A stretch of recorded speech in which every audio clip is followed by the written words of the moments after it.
Bien, estamos con Fernando Ofelan, analista político, para conversar sobre lo que viene sucediendo en el Ejecutivo y la situación judicial, tanto del presidente Pedro Castillo como de la vicepresidenta Dina Boluarte. Fernando, ¿qué tal? ¿Cómo estamos? ¿Cómo estás? Buenas noches. Bien, ¿qué es lo que está sucediendo en este momento, según la visión que tú tienes, con el presidente Pedro Castillo y la vicepresidenta Dina Boluarte a raíz de las acusaciones constitucionales en contra de él? Sé que hablar de política siempre es aburrido para todo el mundo, a pesar de que estamos por un momento grave. Así que voy a empezar con el tema. ¿Quién no tiene una abuela que haya ahorrado para tener un ropero de cedro, un ropero de madera antigua? ¿Quién no ha tratado de mover el ropero de la abuela? Es muy pesado. Imagínense ustedes el ropero levantado por todos los asesores, desde Pérez Curi, Beder, los sobrinos, todos los asesores que estaban dentro del palacio, más los ministros, que le llaman los ministros plañidera, Roberto Sánchez, Chero, la señora Betsy, ¿qué otro más que falte? ¿Y qué pasa si de repente los que cargaban ya no están? O están detenidos o están fugados. Y solo quedan los ministros plañidera, el presidente y su esposa. ¿No creen acaso ustedes que ese ropero de cedro pesa demasiado solo para 6 personas? Yo sí lo creo.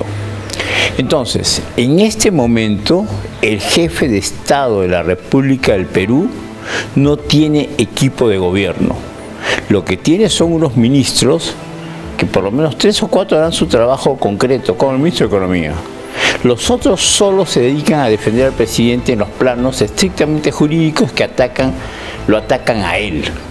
No vamos a negar que el equipo especial del señor Colchado, el policía, la señora Barreto, la fiscal y todos los 40 policías y 40 fiscales que están allí están haciendo un trabajo totalmente impresionante. Un trabajo impresionante que definitivamente nos está mostrando lo siguiente. Este gobierno ya tiene fecha de caducidad. Si no se trata de la acusación constitucional, se trata de una tercera operación, de una tercera situación que puede ocurrir prontamente con otras detenciones. En ese contexto, yo me permito decirle, mire usted, Projusticia ha sido muy crítico con la señora Dina Boluarte. Hemos cuestionado el rol de su hermano, el rol de malos funcionarios en Caliwarma. Hemos cuestionado muchas cosas allí. Pero al mismo tiempo sabemos que este es un momento político difícil. La derecha peruana, la clase del Congreso, la clase política del Congreso peruana, no se pone de acuerdo porque está contaminada. Más de 25 personas están contaminados, sea cual sea su extracción de grupo político, porque tienen o dinero, o puesto de trabajo, o proyectos en sus zonas. Fernando, en todo caso, la contaminación que tú dices, los problemas judiciales que están poniendo contra las cuerdas al gobierno, a todos los personajes a los que tú te has referido, y también al presidente Pedro Castillo y a la vicepresidenta Dina Boluarte, me quiero centrar en estos dos personajes políticos, los más importantes, ¿no? El presidente y la vicepresidenta. ¿Están igual de complicados o cómo es la situación? ¿Nos quedaríamos sin presidente? Buena pregunta. Yo creo que de todas maneras nos quedamos sin presidente de la República porque es demasiado el entorno que él ha tolerado. Entornos de los principales ministerios, entorno de sus asesores. Creo que es un asunto que jurídicamente no resiste. Si vamos a tener espacio para suspenderlo en funciones, si va a haber una acusación constitucional fundamentada en algunos convenios internacionales, es un debate fuerte. Pero de que el presidente, dicho en castellano, ¿está fregado el presidente? Está fregado. Ese mismo nivel indicador no lo tiene Dina Boluarte. ¿Por qué?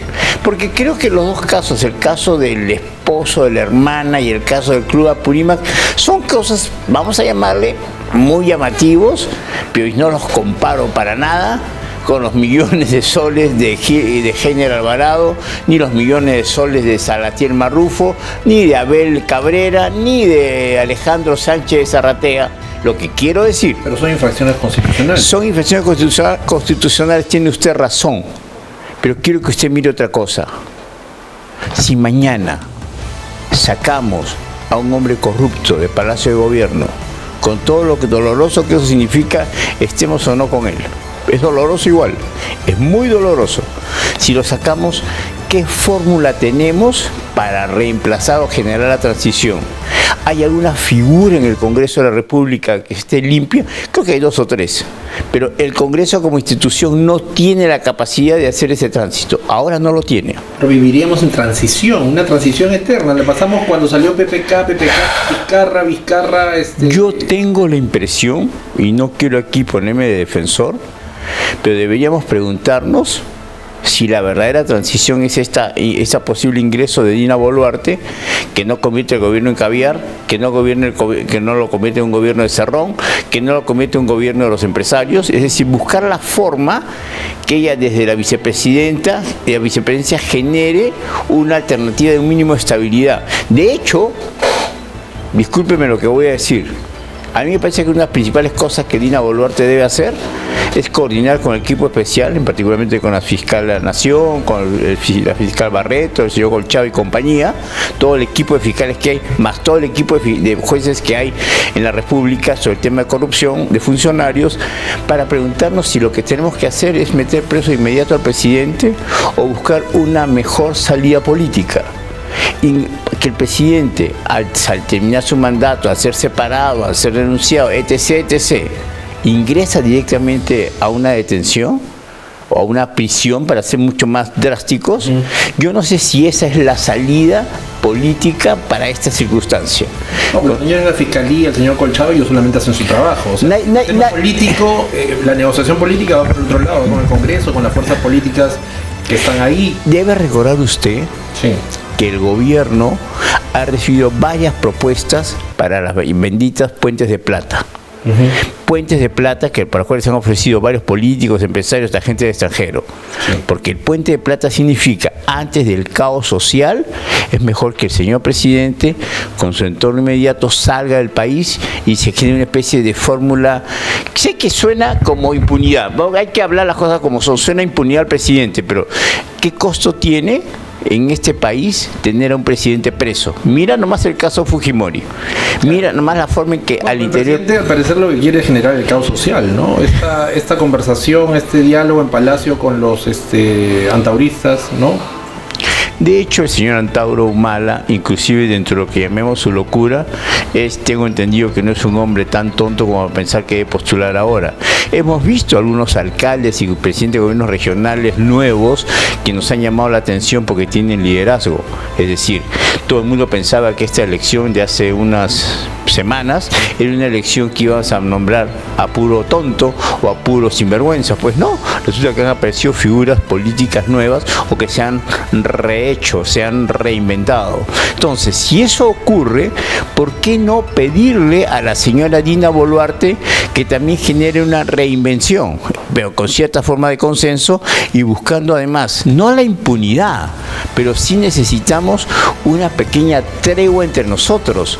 No existe inversión privada, no existe inversión extranjera, y la única inversión de la que comen los medianos empresarios y la burguesía regionales son las compras y gastos y proyectos del Estado. Si el Estado encima mantiene todavía sus estándares de corrupción, esto no soporta más. Definitivamente no soporta más.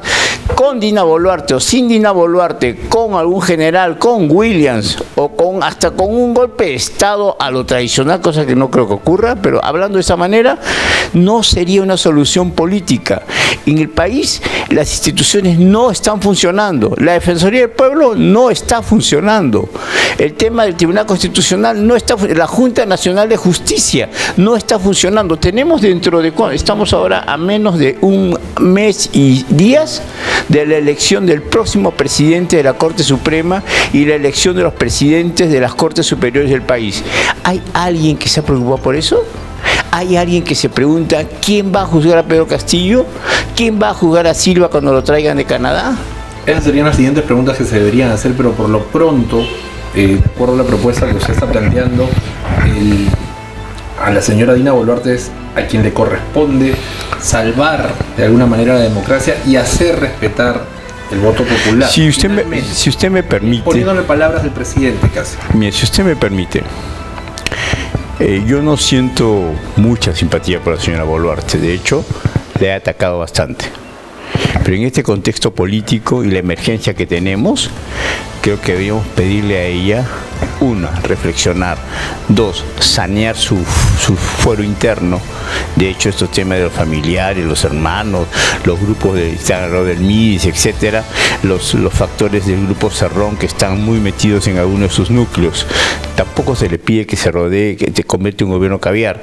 Que hay personas caviares que hacen buena función pública, hasta yo lo reconozco. No es que ser caviar sea ser un maligno, como tampoco ser de derecha del grupo de Rafael López Aliaga sea ser un maligno. Creo que la vicepresidenta de la República podría buscar una fórmula un poco más plural que permita que las cosas caminen. ¿Y cuál es ese mensaje que le daría a ella y al Congreso? Creo que lo que hay que hacer es que la señora Dina Boluarte ya es momento de que dé la cara, ya es momento, antes de que la caída ya sea inevitable y sea estrepitosa para el presidente de la República, ella ya debería darle la cara al país y decir lo que piensa y cuál es su fórmula de transición. Y al Congreso de la República respecto a... Y al Congreso de la República poder ser mucho menos malo, mucho menos violento respecto a lo que está pasando con el asunto del tema del Club Apurímac y el tema de el asunto del esposo de la hermana. Son temas, pueden ser infracciones. En un punto de vista político las cosas pueden tomar otro tipo de cariz. Perfecto. Gracias. Muchas gracias.